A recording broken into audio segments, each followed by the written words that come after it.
I am Subhas Limbu, Assistant Professor in the Department of Commerce. Today, we'll talk about employee productivity and change management. Let us start with the employee productivity. What is productivity? Productivity is commonly defined as a ratio between the output volume and the volume of input. Okay, ratio between output input. In other words, productivity measures how efficiently production inputs, for example, labor, capital, and others are being used in an economy to produce a given level of output. Britannica.com has defined productivity, okay, in terms of economics. It is a ratio of what is produced to what is required to produce. Okay, what is produced to what is required to produce means output in relation to input. How much? Okay, what is produced? Okay, what is the amount of output and how much input was used?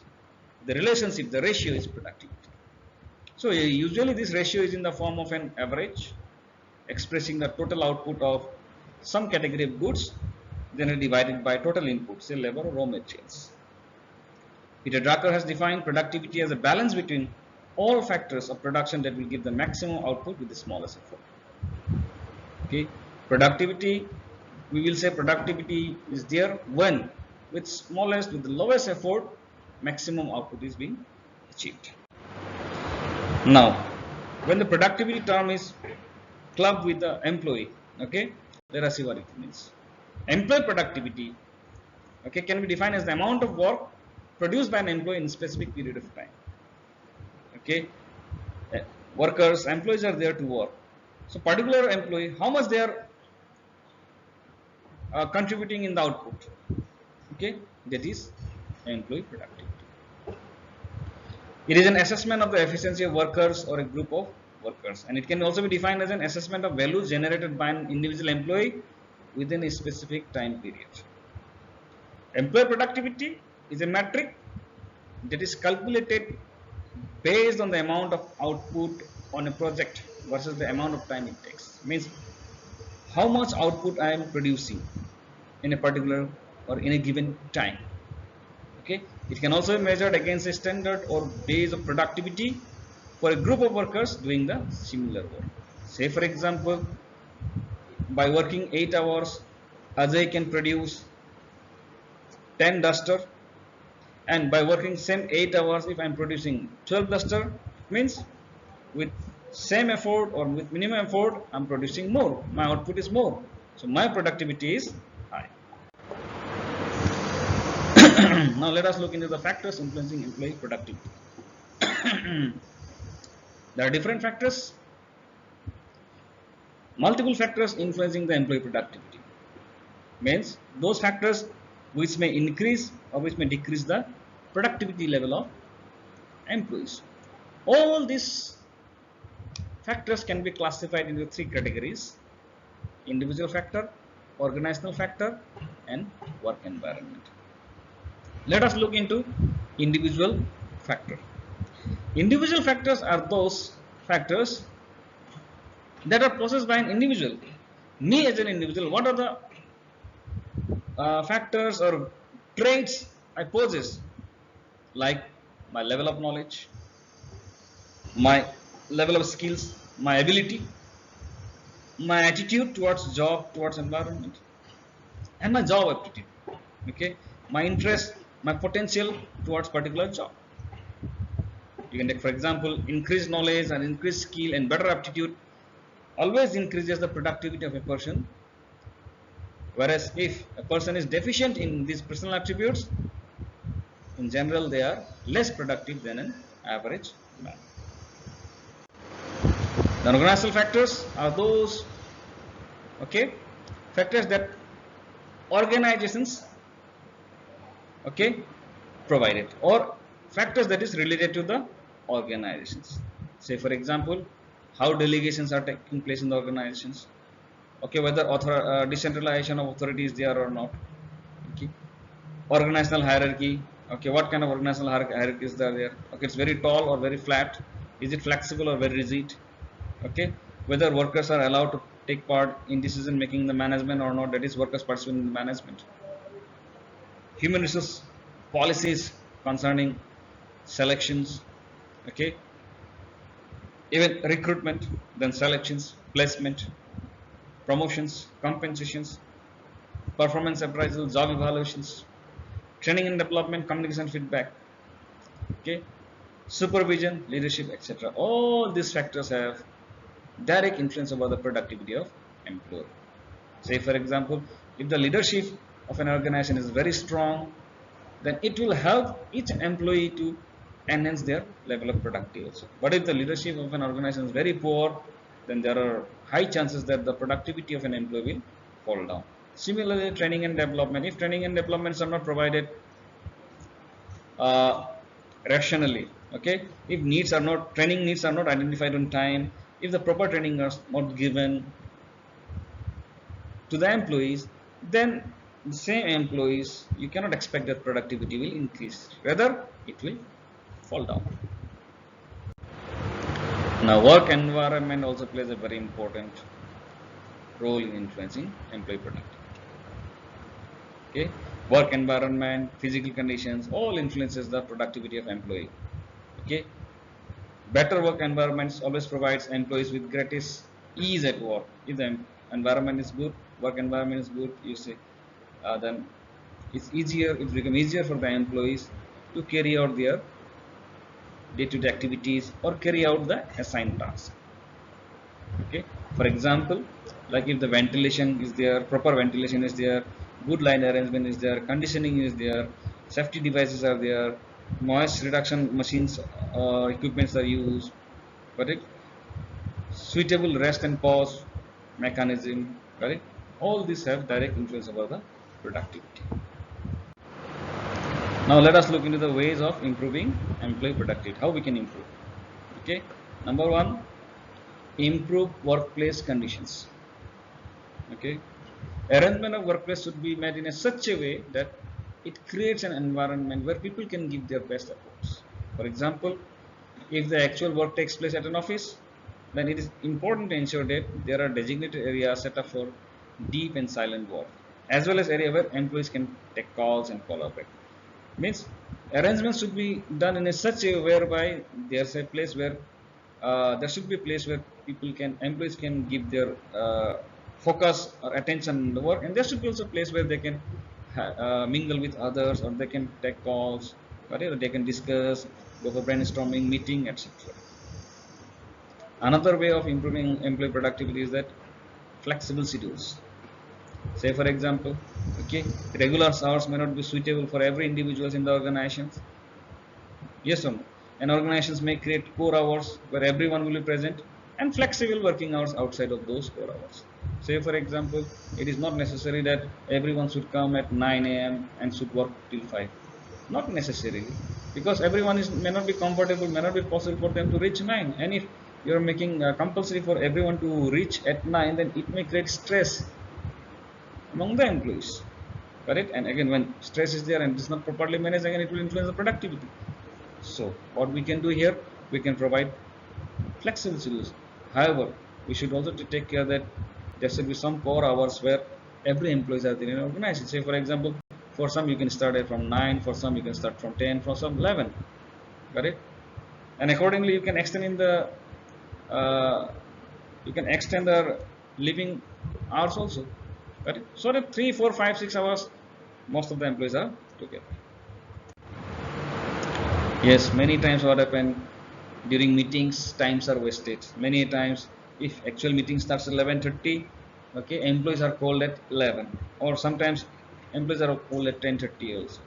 Sometimes meeting starts at 11:30, but times are being wasted. Or many times it also happens that the thing which can be shared through email or WhatsApp messages, these are being discussed in the meetings. Correct? Then accordingly you see the meetings consumes a very significant portion of working hours of the employees.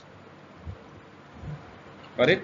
So it is said that meetings need to be conducted only when email or other forms of communication does not satisfy the need of the communications. Correct? So if things can be easily communicated through mail, better not to go for meeting. Yes, if things are or the informations are such that it's not possible to disseminate or accomplish the communication goal through email, through phone call, or through WhatsApp messages, text messages, then only we should go for meeting. And moreover, if we are going for the meeting, then there should be, okay, the purpose of the meeting should be clearly defined. Agenda should be very clear and communicated to the employees beforehand, and it should start on time, and as far as possible, it should end on time. Okay. Another way of improving employee productivity is by setting clear deadlines and expectations. Ambiguity is the enemy of productivity, so it's important that every employee is clear about expectation and deadlines. So whatever deadlines, whatever objectives, time periods, correct? Say for example, if any objectives are set, it should be very smart, as we said in management. We used to say, like it should be specific what he or she has to do. It should be measurable, achievable, relevant, and time bound. So whatever expectations, deadlines are there, they should be smart, so that employees are clearly aware of, okay, that what is being expected from them and by what time all those has to be made. Okay, a few other ways are like coaching employees on their priorities. Got it?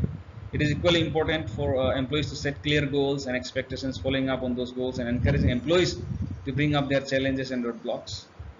The one-on-one meetings to coach employees on the projects and priorities they should be paying more attention to can have positive impact on productivity as well. Yeah, another thing, encourage self-care and time off. If employees continuously work for hours and hours only thinking about the organizations, then it may have a negative influence on their mental health, physical health. Got it? So if such is the case, automatically productivity will fall. So the management should think about it, and they should provide time off to them and encourage employees to take care of their mental as well as physical health. Got it? Beautifully written here. Continuous work may lead the employees experience burnout. They'll get burnout. They will get fatigue. Right? Another way of improving the employee productivity is boosting morale by celebrating accomplishments. Employers, management has to remember to celebrate the accomplishment of every employee subordinate. Whether the accomplishment is big or small, doesn't matter. We should celebrate. This will give a motivation, got it? A push, a boost to the employees. Say for example, if an organization wants to increase employee productivity, then it need to create spaces where employees feel recognized for their contributions. And if they are constantly celebrated and rewarded, they'll be more likely to continue doing their best work. Let us talk about the change management. Okay. So what is change management? It is the process, tools, techniques to manage the people's side of change to achieve the required business outcome. Okay. See, whenever any change is introduced in the organizations, okay, managing the people who are going to impact or the one who are going to work on the technology or influenced by those technology, managing those people is change management. The Association of Change Management Professionals, they defined, okay, it is a practice of applying a structured approach to transition an organization from current stage to future stage to achieve expected benefits. See, change is constant. We have to change. Now, how we will change from present status or from present condition to desired conditions? The movement, okay, from here to here, the change, you have to manage it. That is change management. John Kotler's consultancy defines change management as a set of basic tools or structure intended to keep any change effect under control. The goal is here often to maximize the distractions and impacts of the change.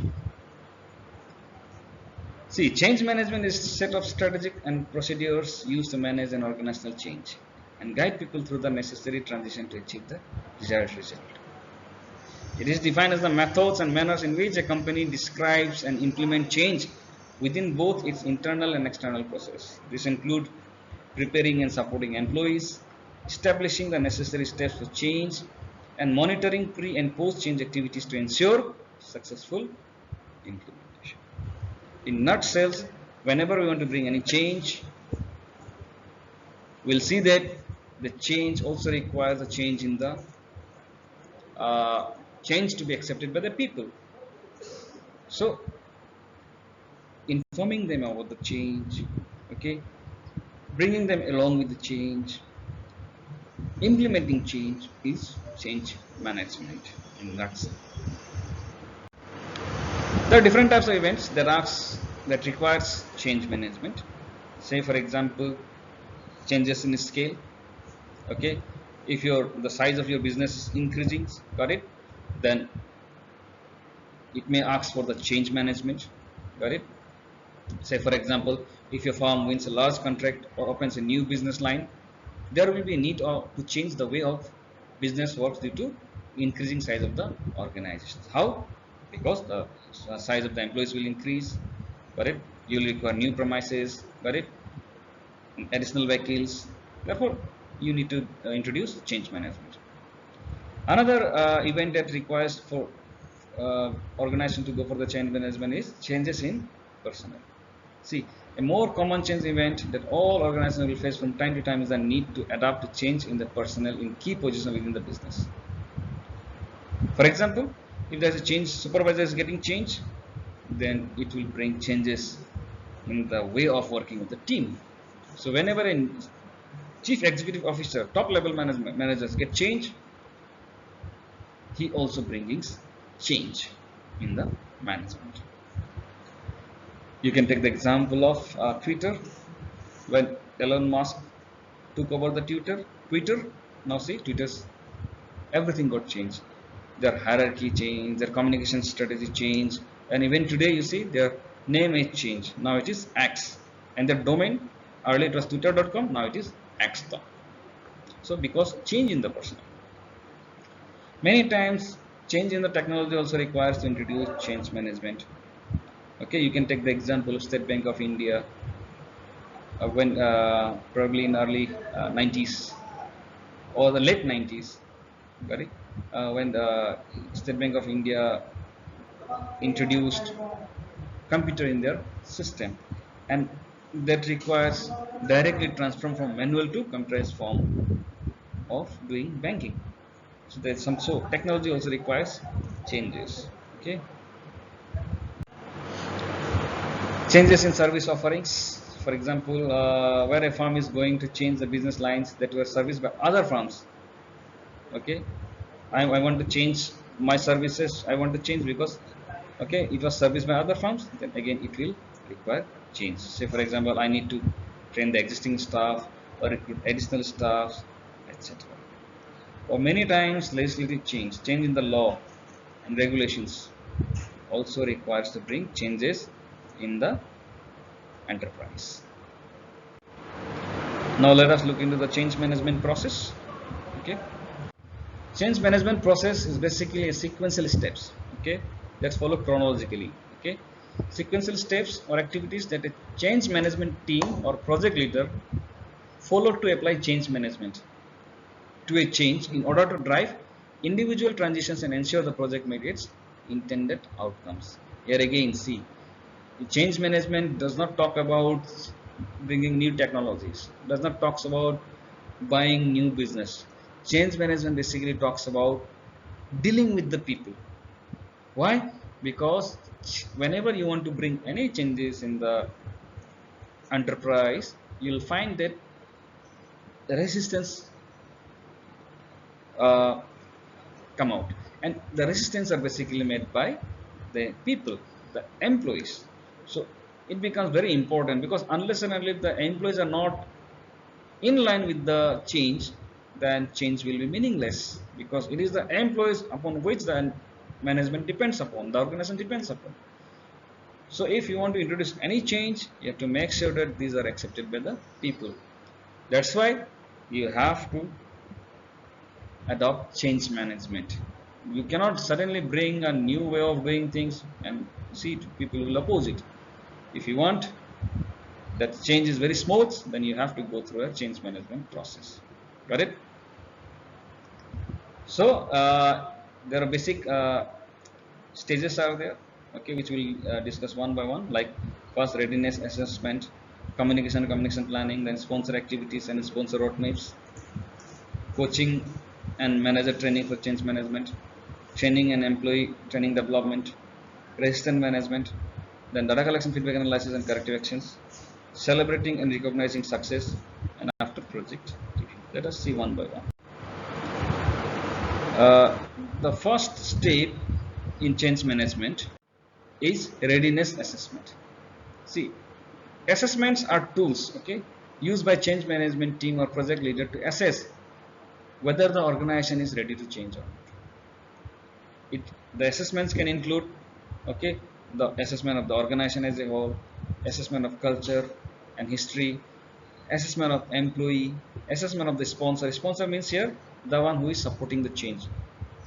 Okay, like maybe like people who are in the key positions. Say for example, if in some Tata companies they want to bring change, the sponsor may be the Ratan Tata.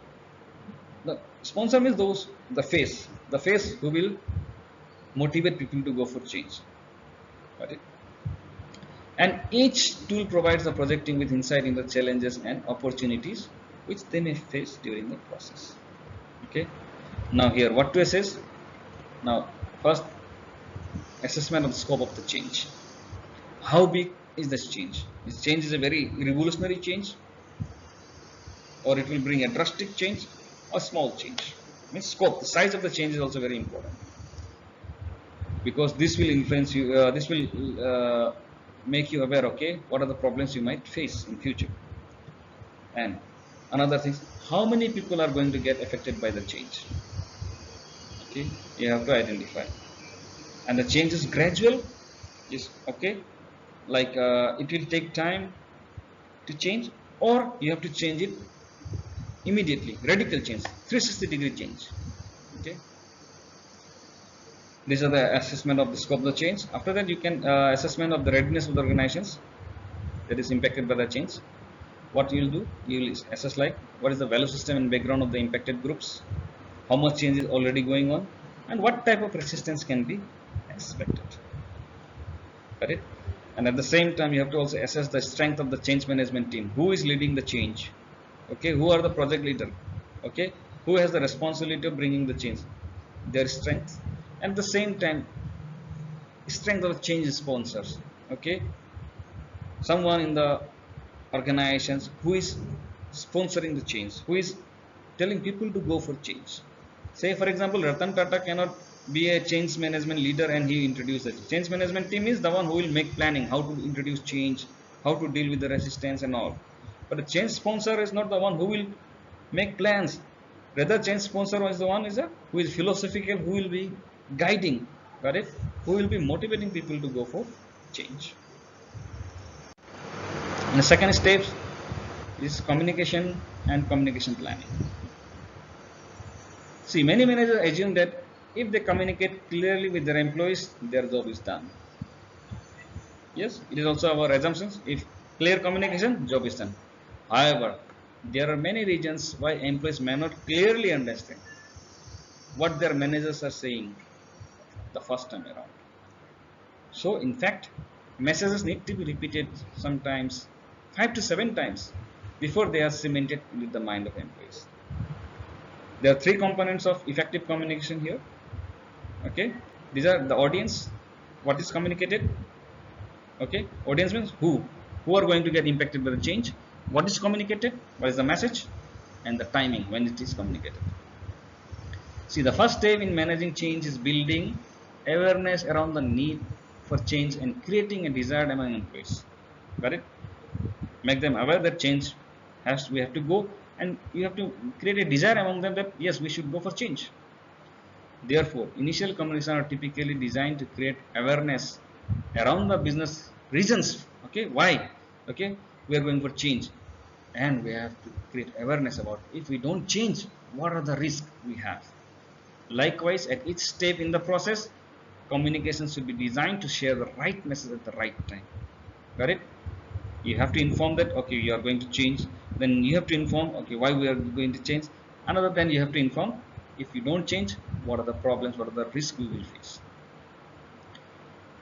Communication planning therefore begins with a careful analysis of audiences, key messages, and the proper timing for those messages. The change management team or project leaders must design a communication plan that address the needs of frontline employees, those who are working on the ground, their supervisors and executives. Now see, this group, frontline employees, supervisors and executives, each audience has particular needs for information based on their role in the implementation of change. See this group, supervisor, executive. These are three different groups, and the information they require and the role they will play in change management are very different. So you have to be very careful. Okay, what information you need to give for them. You cannot come up with a standard information for all these three groups. You have to specifically design or curate the information for these different groups, and also you have to design plan the timing also. Third stage in change management process is sponsor activities and sponsor roadmaps. Business leaders and executives play a critical sponsor role in times of change. Okay, the change management team must develop a plan for sponsor activities. First of all, you have to identify who will be act as a sponsor, and the person should be someone of very high repute, someone who is respected by every employee in the organizations. Got it? Person of that category should be the sponsor. And then you have to, the team, okay, change management team has to develop the roadmap. What are the activities he or she will perform? Okay. See, avoid confusing the notion of sponsorship with support. The CEO of the company may support a project, but that is not the same as sponsoring the change management initiative. Sponsorship involves active and visible participation by senior business leaders throughout the process, building a coalition of support among other leaders and communicating directly with the employees. However, many executives do not know what sponsorship looks like. A change manager project leader's role includes helping senior executives do the right things to sponsor the project.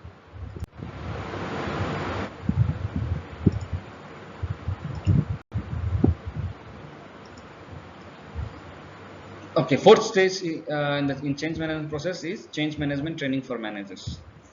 See, managers and supervisors play a key role in managing change. They have more influence over an employee's motivation to change than any other persons. However, the managers are the most difficult group to convince of the need for change and can be source of resistance also.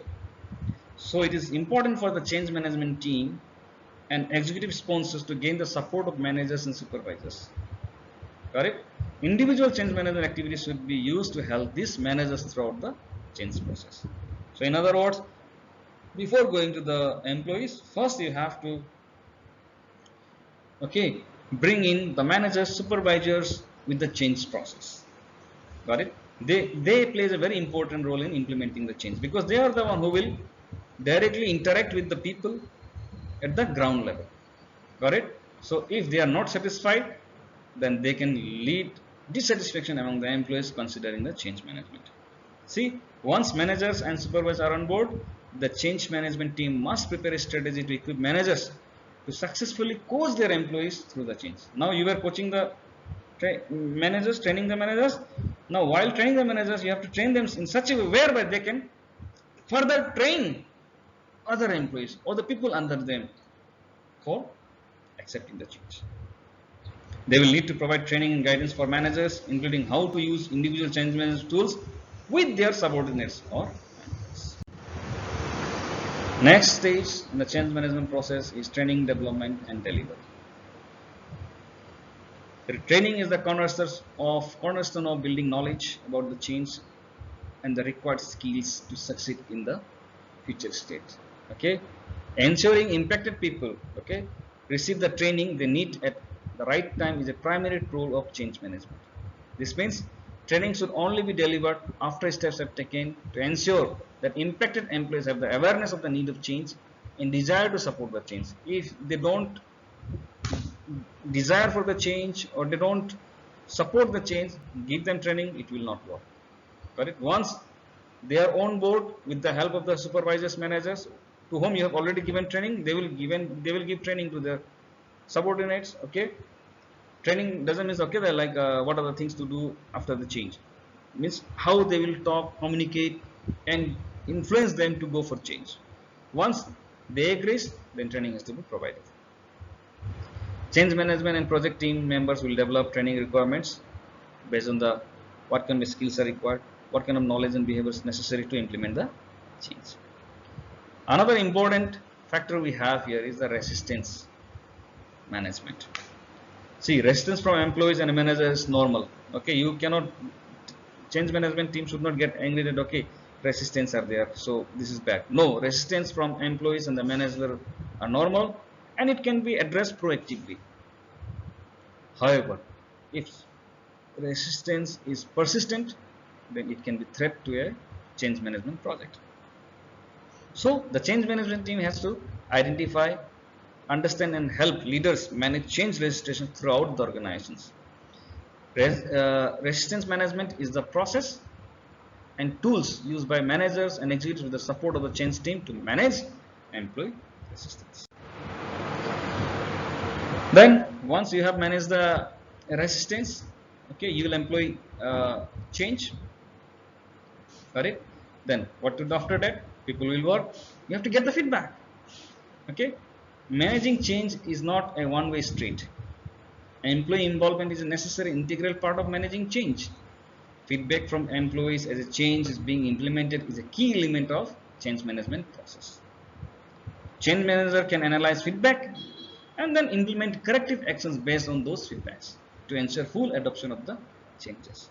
Because while implementing the change, am I right, there might be some issues, correct? Employees are working, so you need to get the feedback so that you can take corrective actions. And very important, recognizing success and reinforcing change. See, early adoption success and long-term wins must be recognized. Whoever adopt the changes early and get success in adoptions, correct, their efforts should be recognized and should be celebrated.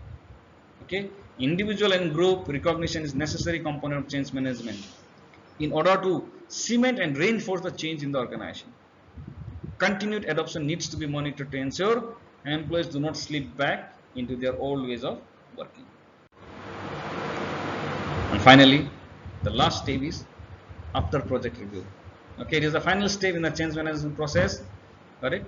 It is at this point that change leaders stand back from the entire program. Okay, they stay away and look back at the program and evaluate whether it was success or a failure, and again identify process changes for the next project. This is part of the ongoing continuous improvement of change management for the organization and ultimately leads to change competency. These elements comprises the areas of components of change management. Along with the change management process, they create a system for managing change. And good project managers apply these change components effectively to ensure project success, avoid the loss of valued employees, and minimize the negative impact of the change on productivity and company's customers. With this, we conclude change management process as well. Today, we talked about change management. Okay, and I hope you all have understood it. Thank you very much.